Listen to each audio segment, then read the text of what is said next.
Hawker উচ্ছেদের প্রতিবাদে CPM এর শ্রমিক সংগঠন সিআইটিইউ নেতৃত্বে উত্তর দিনাজপুর স্ট্রিট হকার ইউনিয়নের পক্ষ থেকে স্মারকলিপি দেওয়া হয় ইসলামপুর মহকুমা শাসকের দপ্তরে। 3 দফা দাবি ভিত্তিক এই স্মারকলিপি প্রদান করা হয়। স্ট্রিট হকার্স ইউনিয়নের জেলা সেক্রেটারি তাপস দাস বলেন, হকার আইন 2014 লাগু করতে হবে, হকার ভেন্ডিং জোন বানাতে হবে, পুনর্বাসন ছাড়া হকার উচ্ছেদ করা চলবে না। এই সব দাবিতে আজ মহকুমা শাসকের দপ্তরে স্মারকলিপি প্রদান করা হয়।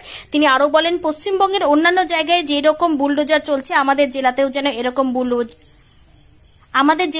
এরকম বুলডোজার না চলে। তিনি আরও বলেন, আমাদের দাবি মানা না হলে আরও বৃহত্তর আন্দোলনে নামা হবে।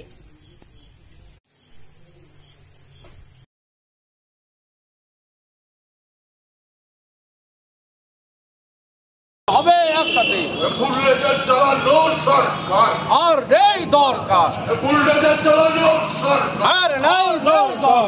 উত্তর দিনাজপুর জেলা স্ট্রিট হকার ইউনিয়ন জিন্দাবাদ, উত্তর দিনাজপুর জেলা স্ট্রিট হকার লাইসেন্স প্রদান করতে হবে বিলম্বে তাদের সামাজিক নিরাপত্তা দেওয়া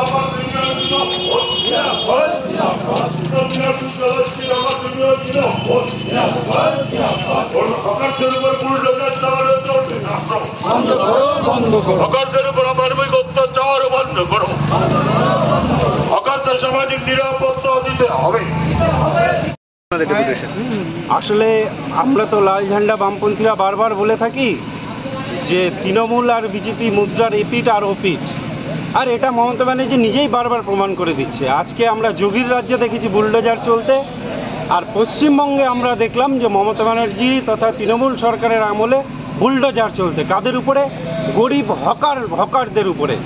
এরা কারা? এই মানুষগুলো যারা হকারি করছে, এই মানুষগুলো গরিব মানুষ যারা পেটের দায়ে, আজকে রাজ্যে শিল্প নেই, কলকারখানা নেই, আজকে রাজ্যে কোনো সরকারি নিয়োগ নেই, সেই জায়গায় দাঁড়িয়ে অনেক শিক্ষিত মানুষ সহ অনেক মানুষ তারা ফুটপাতে গিয়ে দোকানদারি করছে, হকারি করছে, আর তাদেরকে উচ্ছেদের জন্য বুলডোজার চালানো হচ্ছে। আমরা আজকে পশ্চিমবঙ্গ স্ট্রিট হকার্স ইউনিয়নের পক্ষ থেকে আমরা আজকে ডেপুটেশন দিলাম মাননীয় মহকুমা শাসকের দপ্তরে যে ভেন্ডিং জোন করতে হবে, হকার আইন 2014 সেটাকে লাগু করতে হবে এবং কোনো রকম কম্পেনসেশন ছাড়া অর্থাৎ পুনর্বাসন ছাড়া হকার উচ্ছেদ করা চলবে না। আর দ্বিতীয় আরেকটা কথা যেটা বললাম যে আমাদের এখানে আমাদের জেলায় যদি পশ্চিমবঙ্গের বাকি জায়গার মতো কোথাও এখানে বুলডোজার চলে, তাহলে কিন্তু সেই বুলডোজারকে গুড়িয়ে দেওয়ার জন্য যা যা শক্তি প্রয়োগ করা দরকার আমরা আমাদের ইউনিয়নের পক্ষ থেকে করব।